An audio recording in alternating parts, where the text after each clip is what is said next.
ભોજન જ ઔષધિ છે। 65 વર્ષની ઉંમર પછી વડીલોએ આ 9 વસ્તુઓ જરૂર ખાવી જોઈએ। નમસ્કાર મિત્રો, 65 વર્ષની ઉંમર પછી શરીર પહેલાંની જેમ મજબૂત રહેતું નથી। હાડકાં નબળા પડવા લાગે છે, પાચન ક્રિયા ધીમી થઈ જાય છે, જલ્દી થાક લાગે છે અને નાની મોટી બીમારીઓ વારંવાર પરેશાન કરવા લાગે છે। આવા સમયે સૌથી વધુ જરૂરી હોય છે યોગ્ય આહાર। જો ભોજન યોગ્ય હોય તો દવાઓની જરૂરિયાત ઘણી હદ સુધી ઓછી થઈ જાય છે। આયુર્વેદ પણ કહે છે ભોજન જ સૌથી મોટી ઔષધિ છે।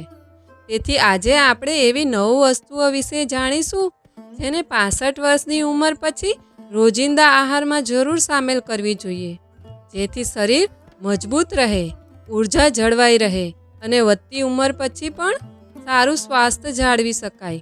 નંબર 1 છે દૂધ અને તેમાંથી બનતા પદાર્થો। ઉંમર વધવાની સાથે શરીરમાં કેલ્શિયમ અને વિટામિન ડીની ઉણપ થવા લાગે છે। તેના કારણે હાડકાં નબળા પડે છે અને સાંધાના દુખાવાની સમસ્યા શરૂ થાય છે। દૂધ, દહીં, છાશ અને પનીર શરીરને જરૂરી કેલ્શિયમ, પ્રોટીન અને વિટામિન B12 આપે છે। દહીં પાચન ક્રિયાને સારી રાખે છે અને છાશ પેટની ગરમી તથા એસિડિટી ઘટાડવામાં મદદ કરે છે। રોજ 1 ગ્લાસ હૂંફાળું દૂધ પીવું ફાયદાકારક છે। બપોરે દહીં લેવું અને અઠવાડિયામાં 2-3 વખત પનીર જરૂર ખાવું। નંબર 2, પલાળેલા મેથીના દાણા। વડીલોમાં ડાયાબિટીસ, કબજિયાત, ગેસ અને સાંધાના દુખાવાની સમસ્યા સામાન્ય હોય છે। મેથીના દાણા આ સમસ્યાઓમાં ઘણી રાહત આપે છે। તે બ્લડ શુગરને નિયંત્રિત રાખવામાં મદદ કરે છે અને શરીરના સોજા ઘટાડે છે। રાત્રે 1 ચમચી મેથી પાણીમાં પલાળી દો અને સવારે ખાલી પેટે પાણી સાથે ચાવીને ખાઓ। નંબર 3, આમળા। આયુર્વેદમાં આમળાને શરીરને યુવાન રાખનાર ફળ માનવામાં આવે છે। તેમાં વિટામિન સી અને એન્ટીઓક્સિડન્ટ ભરપૂર પ્રમાણમાં હોય છે। તે રોગપ્રતિકારક શક્તિ વધારે છે, આંખોની રોશની માટે લાભદાયક છે, ત્વચાને સ્વસ્થ રાખે છે અને પાચન ક્રિયાને મજબૂત બનાવે છે। રોજ સવારે આમળાનો રસ, આમળાનું ચૂર્ણ અથવા આમળાનો મુરબ્બો લેવો લાભદાયક છે। નંબર 4, સત્તુ અને રાગી। ઉંમર વધતા શરીરને વધુ પ્રોટીન, ફાઇબર અને કેલ્શિયમની જરૂર પડે છે। સત્તુ શરીરને ઠંડક અને શક્તિ આપે છે, જ્યારે રાગી હાડકાને મજબૂત બનાવવામાં મદદ કરે છે। ડાયાબિટીસ ધરાવતા લોકો માટે પણ તે લાભદાયક માનવામાં આવે છે। સવારે રાગીનો શીરો અથવા સત્તુનું શરબત લઈ શકાય। નંબર 5, દેશી ઘી। ઘણા લોકો ઉંમર વધતા ઘી ખાવાનું બંધ કરી દે છે, પરંતુ મર્યાદિત માત્રામાં દેશી ઘી વડીલો માટે ખૂબ ફાયદાકારક હોય છે।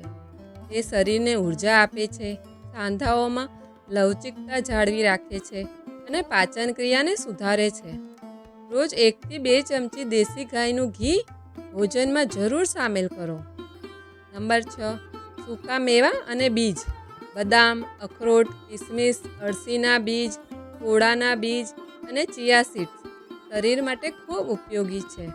બદામ અને અખરોટ મગજને મજબૂત બનાવે છે। કિસમિસ લોહીની ઉણપ દૂર કરવામાં મદદ કરે છે।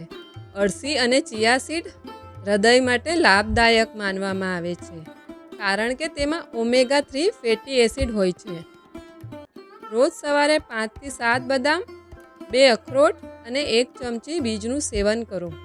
કિસમિસ પલાળીને ખાવાથી વધુ લાભ મળે છે। નંબર 7, લીલા શાકભાજી અને મોસમી ફળો। પાલક, મેથી, સરગવો। લીલી શાકભાજીમાં આયરન, કેલ્શિયમ અને એન્ટીઓક્સિડન્ટ્સ હોય છે। પપૈયું, સફરજન, કેળું અને સંતરા જેવા ફળો શરીરને પોષણ આપે છે અને કબજિયાતની સમસ્યામાં રાહત આપે છે। દરરોજ 1 વાટકી લીલા શાકભાજી અને 2 થી 3 મોસમી ફળ જરૂર ખાઓ। નંબર 8, હળદર અને આદુ। હળદર શરીરનો સોજો અને દુખાવો ઘટાડવામાં મદદ કરે છે। આદુ પાચન ક્રિયાને મજબૂત બનાવે છે અને શરદી ઉધરસથી બચાવે છે। બંને શરીરની રોગપ્રતિકારક શક્તિ વધારવામાં મદદરૂપ છે। સવારે હૂંફાળા પાણીમાં હળદર અને મધ ભેળવીને લઈ શકાય। ચામાં આદુ નાખીને પીવું પણ ફાયદાકારક છે. નંબર 9, મગની દાળ અને ખીચડી. 65ની ઉંમર પછી પાચન શક્તિ નબળી પડવા લાગે છે. ભારે અને તળેલો ખોરાક સહેલાઈથી પચતો નથી, જેના કારણે ગેસ, કબજિયાત અને પેટની સમસ્યાઓ વધે છે. આવા સમયે મગની દાળ અને હળવી ખીચડી વડીલો માટે શ્રેષ્ઠ ભોજન માનવામાં આવે છે. મગની દાળમાં પ્રોટીન, ફાઇબર અને જરૂરી પોષક તત્વો હોય છે, જે શરીરને શક્તિ આપે છે અને પેટ પર વધુ ભાર પણ પડતો નથી. ખીચડી સરળતાથી પચી જાય છે અને શરીરને ઉર્જા આપે છે. બીમારી પછી આવતી નબળાઈમાં પણ તે ખૂબ ફાયદાકારક સાબિત થાય છે. અઠવાડિયામાં ઓછામાં ઓછા 2 થી 3 વખત મગની દાળની ખીચડી જરૂર ખાઓ.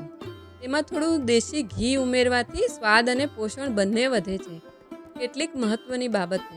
લાંબા સમય સુધી ખાલી પેટ ન રહો. દર 3-4 કલાકે હળવું ભોજન જરૂર લો. દિવસભર પૂરતું પાણી પીવો, કારણ કે ઉંમર વધતા તરસ ઓછી લાગે છે, પરંતુ શરીરને પાણીની જરૂર એટલી જ રહે છે. મીઠું અને ખાંડનું સેવન ઓછું કરો, જેથી બ્લડ પ્રેશર અને ડાયાબિટીસ જેવી સમસ્યાઓથી બચી શકાય.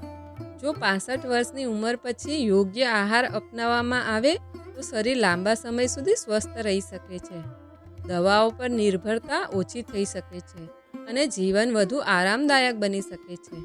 તેથી આજથી જ તમારી થાળીમાં આ પૌષ્ટિક વસ્તુઓનો સામેલ કરો અને વધુ સારું સ્વાસ્થ્ય મેળવવા તરફ એક પગલું ભરો. જો તમને આ માહિતી પસંદ આવી હોય તો વિડીયોને લાઈક કરો, તમારા પરિવાર અને મિત્રો સાથે શેર કરો અને ચેનલને સબસ્ક્રાઈબ કરવાનું ભૂલશો નહીં. ધન્યવાદ.